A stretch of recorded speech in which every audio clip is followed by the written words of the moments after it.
Depuis quelques décennies, l'Afrique constitue l'une des plus grandes scènes de conflits armés. Des conflits dévastateurs aux conséquences des plus traumatisantes qui affectent les populations et s'accumulent comme un lourd héritage pour les générations futures. Nous sommes dans une situation où il y a eu des violations massives des droits humains avec des pouvoirs assez dictatoriaux pendant au moins 4 décennies.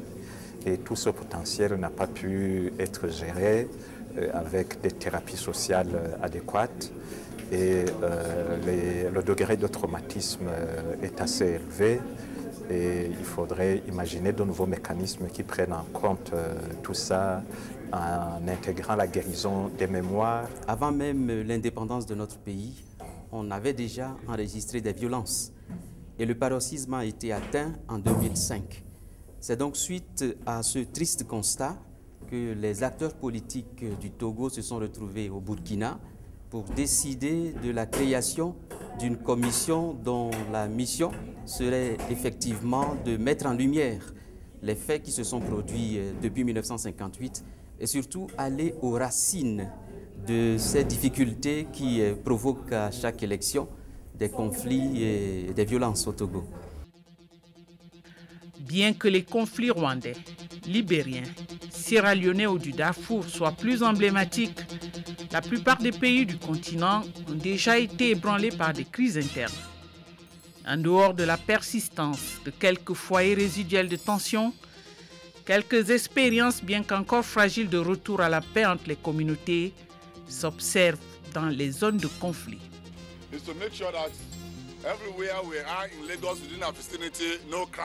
Les conflits semblent être liés à la nature humaine.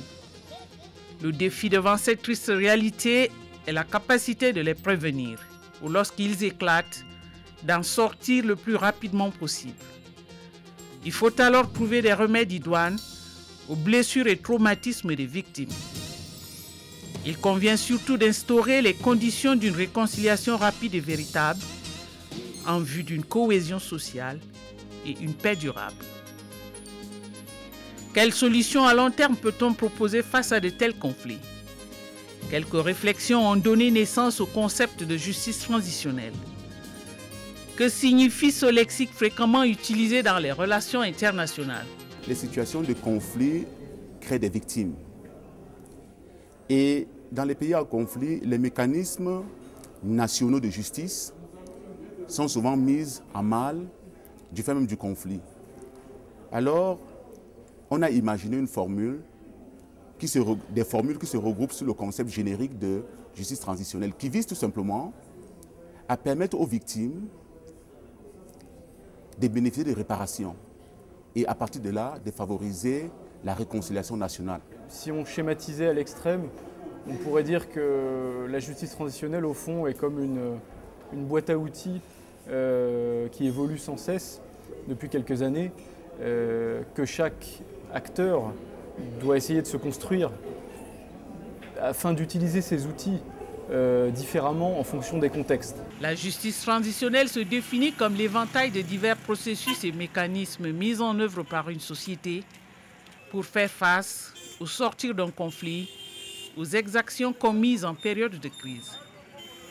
Il s'agit d'établir les responsabilités, rendre une justice globale en vue d'aboutir à une réconciliation rapide et véritable en dehors des lourdeurs et de la rigueur de la justice classique. Un des piliers de la justice traditionnelle, c'est la garantie de non-répétition des violations massives des droits de l'homme. Or, qui a commis ces violations? En général, la grosse majorité de ces violations ont été faites par les services de sécurité, les corps de défense et sécurité, à savoir l'armée, les groupes paramilitaires, mais on a aussi des groupes rebelles, des acteurs non étatiques.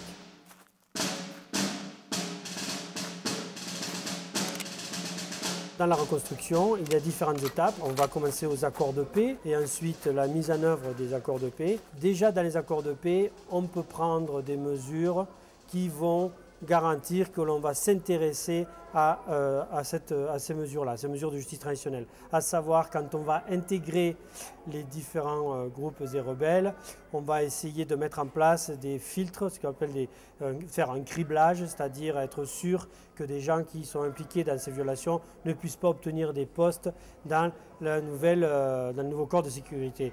Y compris, mais cela vaut aussi pour ceux qui étaient déjà dans ces corps-là et qui devraient être exclus et ne pas occuper ces fonctions. Donc ça, ceci dit, c'est très difficile à faire, c'est très politique et très sensible comme vous pouvez imaginer. Cependant, il ne faut pas rester sur cette mesure-là. Le thème de la justice transitionnelle est apparu ces dernières années comme une des disciplines en plein essor des champs les plus vastes des droits de l'homme et de la résolution des conflits. Elle offre ainsi divers outils dont la combinaison dépend de chaque situation de sortie de crise. Entre autres mécanismes expérimentés à travers le continent, on peut citer les poursuites judiciaires aux échelles communautaires, nationales et internationales pour les cas du Rwanda ou du Libéria, les commissions de vérité et réconciliation éprouvées en Afrique du Sud ou au Togo. Dans ce même registre, on pourrait aussi citer les sessions de dialogue national inclusif et les programmes de démobilisation, désarmement et réinsertion, couramment appelés DDR, mis en œuvre en République centrafricaine. Le désarmement, c'est le fait de récupérer les armes qui étaient aux mains de combattants, de les désarmer. La démobilisation, c'est le passage du statut de combattant au statut de civil. Et la réinsertion, c'est cette forme de transformation du combattant en acteur du développement ou en acteur social dans une communauté. C'est la réinsertion qui assure la soutenabilité d'un programme de démobilisation. Et la réinsertion fait appel à beaucoup de moyens et est liée en général au niveau de développement d'un pays. Si les opportunités de réinsertion n'existent pas, le combattant qui s'est démobilisé a tendance à être mobilisé pour peu qu'il trouve des raisons pour cela. Donc, la mise en œuvre des programmes des DDR met un accent sur la réinsertion au travers d'un certain nombre de projets de développement. Et d'ailleurs, tous les nouveaux projets de développement, qu'il s'agisse des projets de la Banque mondiale ou des bailleurs de fonds comme l'Union européenne, mettent un accent particulier sur la réinsertion. Mais au final, tout dépend de l'impulsion que donne le gouvernement à mettre en place des programmes de développement idoines et à prioriser l'utilisation des ex-combattants comme main-d'œuvre pour permettre à ces régions de se développer. Si la pertinence et l'urgence de la justice transitionnelle ne sont pas sujettes à caution, sa mise en œuvre doit encore faire face à quelques insuffisances de divers ordres, notamment dans la coexistence entre les juridictions internes et internationalisées chargées de la poursuite des crimes commis lors d'un même conflit.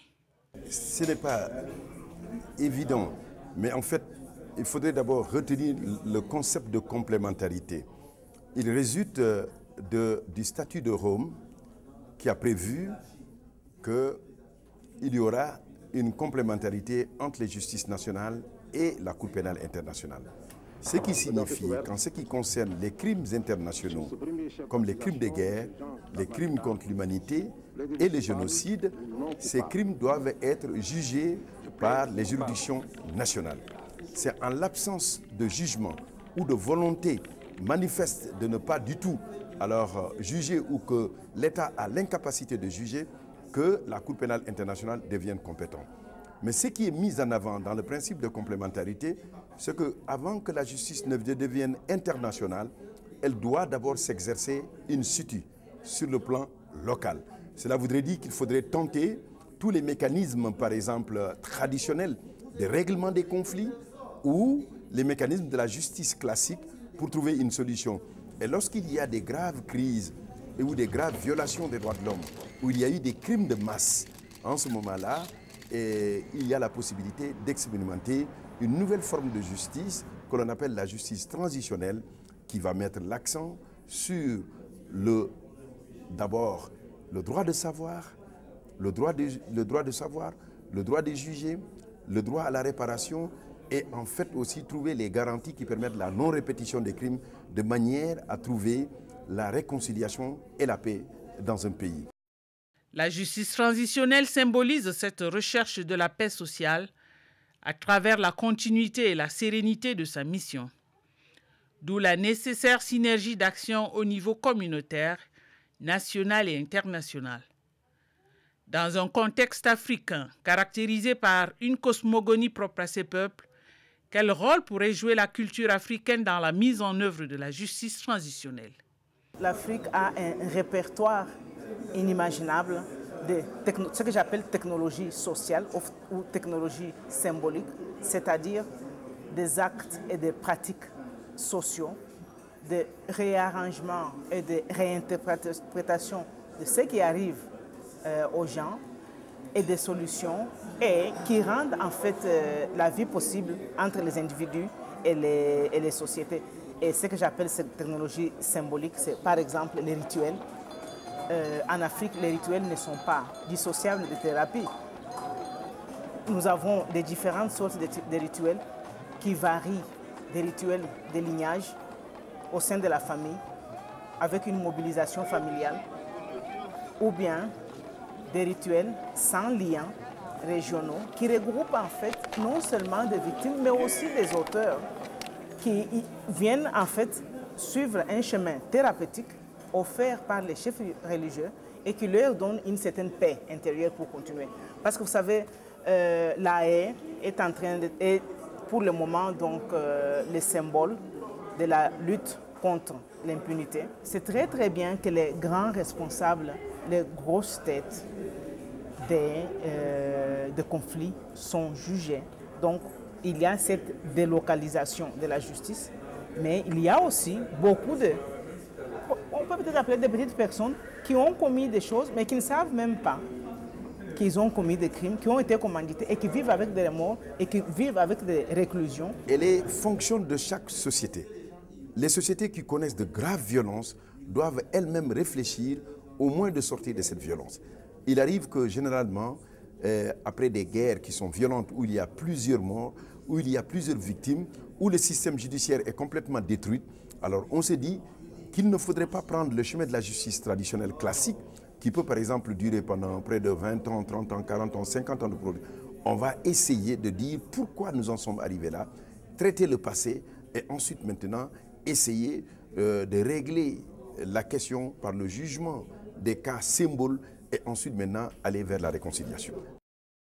Ainsi, la justice transitionnelle peut se réaliser à travers des axes majeurs.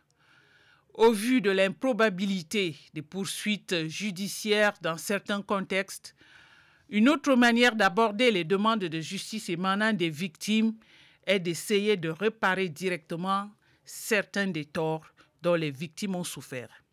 En matière de réparation, quel que soit le type d'exaction, que ce soit des viols ou autres, il existe quatre niveaux standards de réparation. Il y a les réparations qui sont faites à la communauté qui est concernée.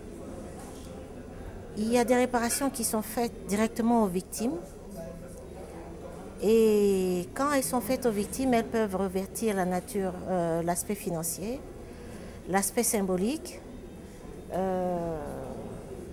et l'aspect communautaire. Je m'explique. Pour une communauté donnée, il y a eu viol massif de femmes et d'hommes, parce que c'est les cas que nous avons vécus.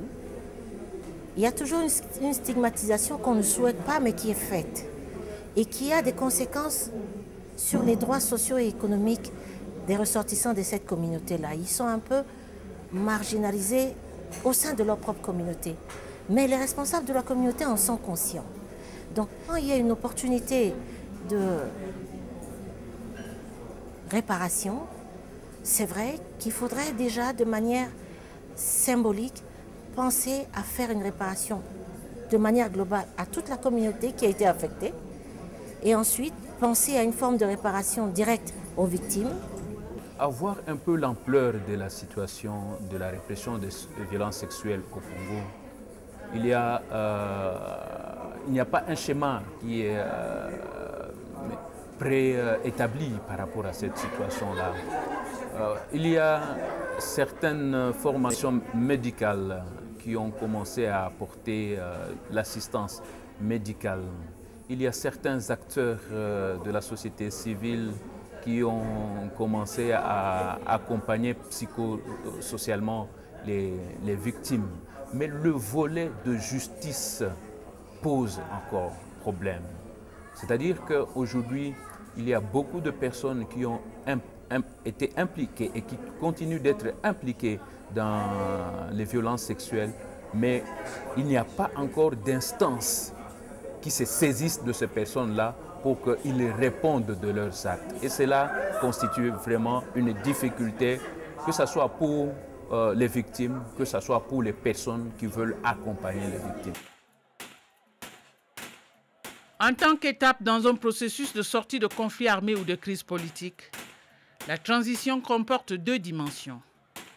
Une dimension structurelle qui tient au cadre choisi pour mener le dialogue et un cadre juridique pour les stratégies visant à accompagner les reconstructions des structures de l'État. L'une des missions de la justice transitionnelle est de mettre en œuvre des politiques spécifiques de gestion de crise et de prévention des conflits, tout en basant son action dans le concept opérationnel du droit international et du droit international humanitaire.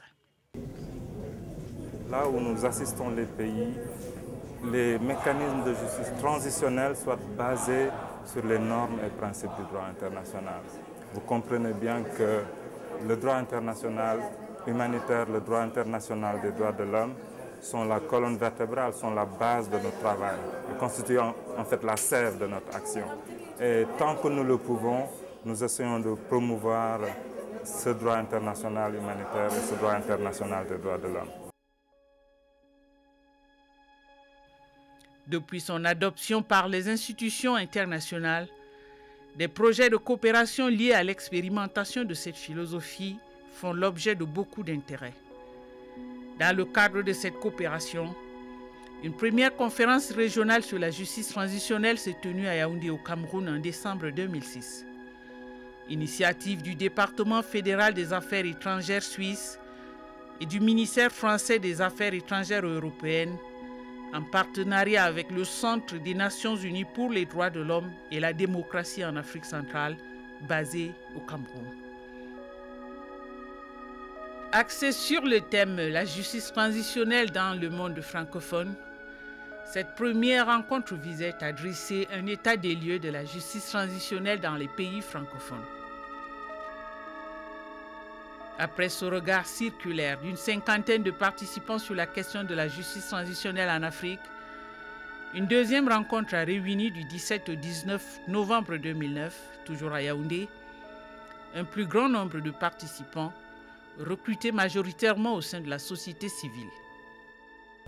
La raison pour laquelle nous avons souhaité convoquer cette deuxième conférence était au fond de procéder à une forme de bilan de la pratique pendant ces 3 dernières années dans la région et surtout de faire un bilan de ce à quoi avait pu servir la première conférence en termes d'acquisition des outils et comment finalement les participants qui sont venus en 2006 ont pu utiliser dans leur pays ou dans leur région les outils de justice transitionnelle qu'ils avaient pu découvrir, qu'ils avaient pu s'approprier en 2006.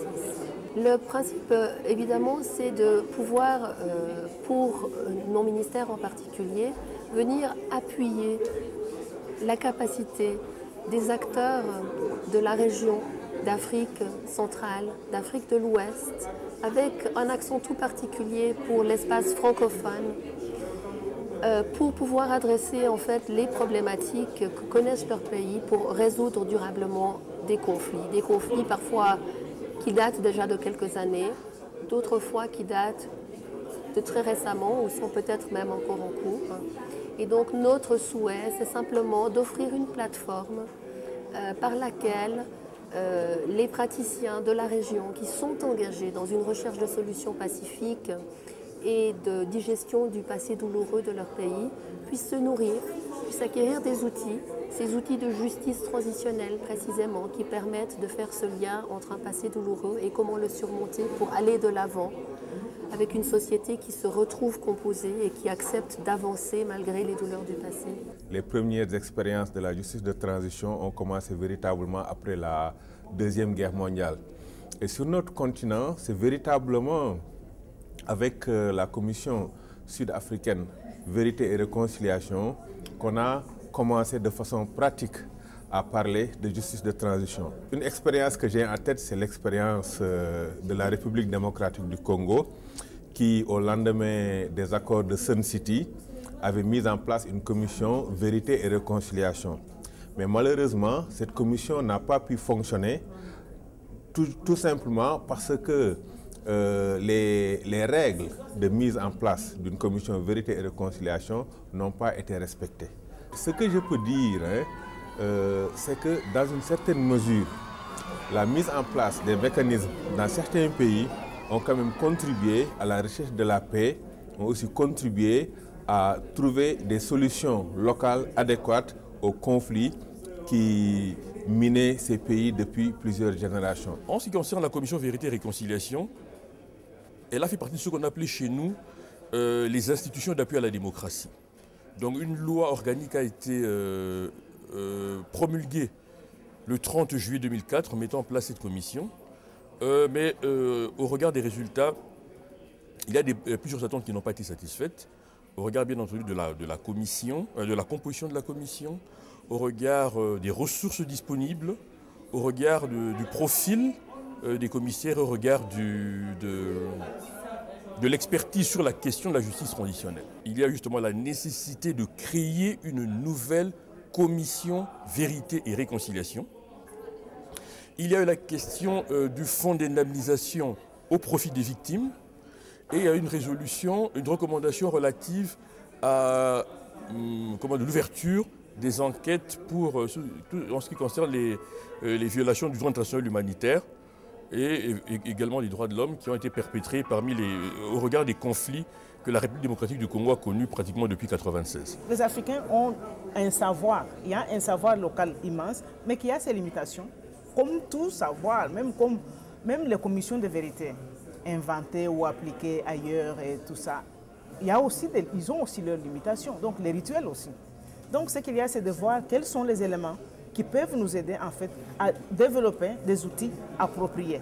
Parce que vous savez, vous m'entendez parler de technologies sociales, mais il y a aussi des technologies comme techniques.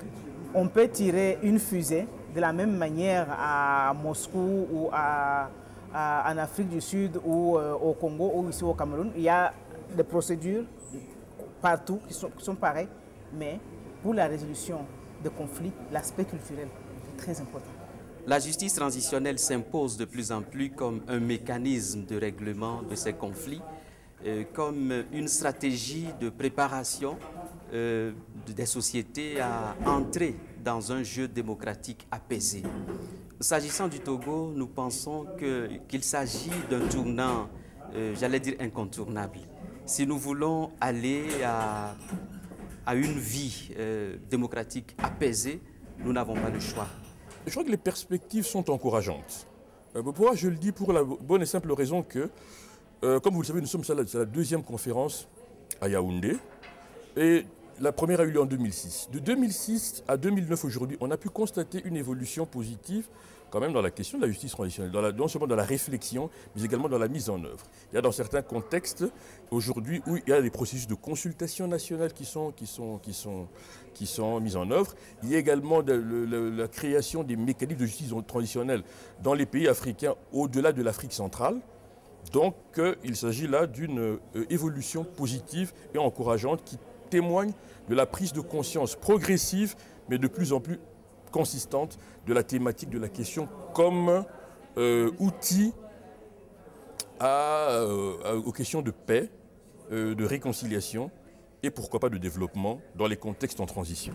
En tant que concept nouveau, la justice transitionnelle permet certes de gommer au plus vite les effets des conflits graves, mais comme remède, son efficacité sur le long terme reste à prouver. Il convient donc d'y associer une véritable culture de la paix.